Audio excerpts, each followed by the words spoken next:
Well, time to start this adventure. I'm excited to see what lies in store for this one, considering the rest of the DLC for Scarlet and Violet has been pretty good.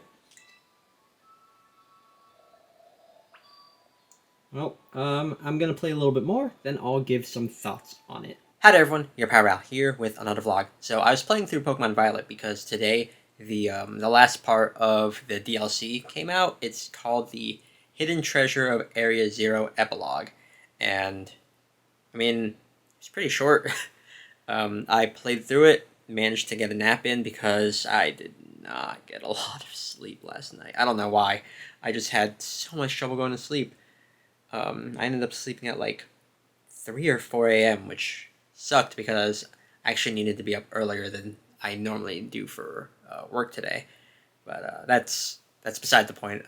The epilogue is what I'm talking about. So the epilogue requires you to have beaten the main story of Pokemon Scarlet and Violet, and then I believe you need to play through the Academy Ace tournament in the post game at least once, and then complete the stories of both parts of the DLC. So you need to complete the Teal Mask story and then the Indigo Disc story in order to do the epilogue. And it was nice being able to play through it. I didn't think it was going to be that short.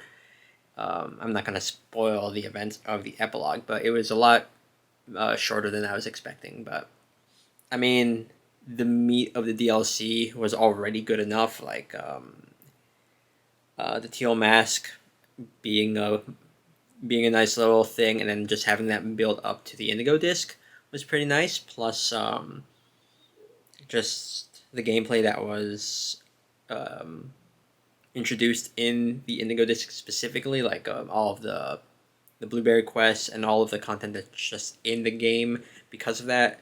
Really nice. So the epilogue was just a nice little last hurrah, and the thing I like about this is the epilogue has you just go on one last adventure with the three main characters from Scarlet and Violet. Besides you, there's Nimona, Arvin, and Penny. You get to have a little fun trip with them, as well as have a character from the DLC involved. So it was nice.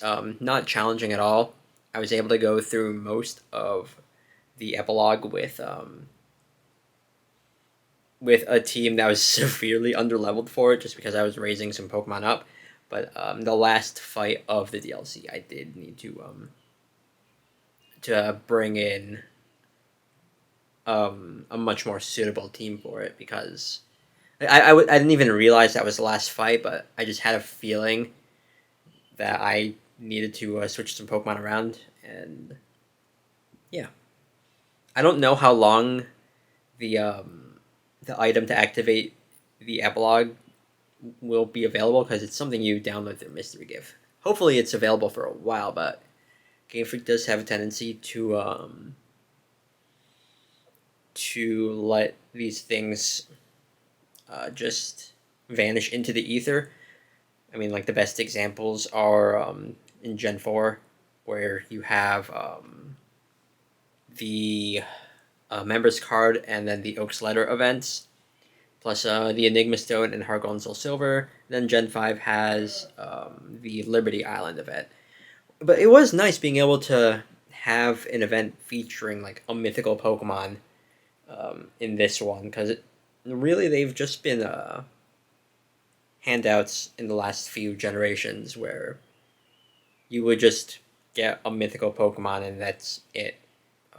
Like Zeraora, Zarude, Diancie, Hoopa. I mean, like with Diancie, Hoopa, and Volcanion, there's like implied lore through like some snooping around in the game once you have those Pokemon, but that's about it. So it was nice that there's like a whole side story dedicated to the mythical Pokemon that's featured in the epilogue. So yeah. Now, one thing that I am hopeful for, I guess, Pokemon Day is coming up next month, and I know this thing that just came out is an epilogue, but I don't think it. I mean, I'm hoping it's not an epilogue to Scarlet and Violet specifically, or because it's marketed as the epilogue to the Hidden Treasure of Area Zero DLC. So, um, it's wishful thinking for me to wish for this, but it would be nice if on Pokemon Day, instead of like revealing a new like core series game, that would be like Generation 10, which would be way too soon in my opinion to reveal Generation 10. Um, they could just do more DLC for Scarlet and Violet, and I would be fine for that.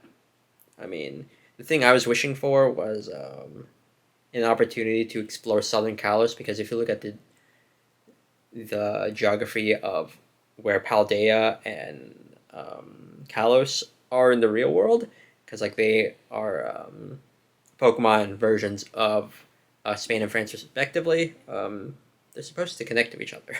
So DLC exploring Southern Kalos, because in X and Y you only explore like what's labeled as Southern Kalos in the game's map.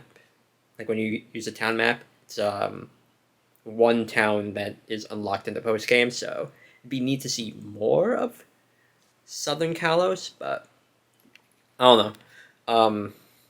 Other than that, I don't have any idea what they could do for DLC. But for Pokemon Day, aside from that, I don't want to see a Generation 10 game.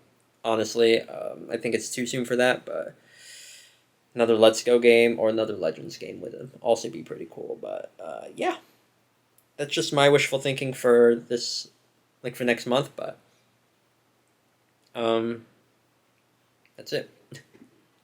So yeah, if any of you have gone through the DLC of Scarlet and Violet, feel free to talk about it, because I actually really thought the DLC was really like it was well worth it in my opinion.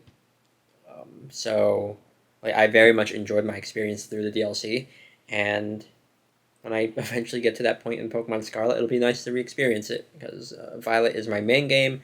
Scarlet is the game I'll just boot up every now and then. I have like 4 main objectives done in the story done in Scarlet or something. I don't know. I'm not that far into it, because I think I have like 2 gyms, 1 Team Starbase, and 1 Titan down. Sounds about right. But yeah, I'll get back to Scarlet eventually. Anyways, I'm gonna end off here. Talk about the DLC without spoiling things. Oh yeah, I think I did say this before, but the challenge in the Indigo Disc DLC, I actually really liked as well. So it would be neat to see more of that in future Pokemon games. Anyways, I'm gonna end off here. So thank you all so much for watching, and see you all next time for another vlog. Later.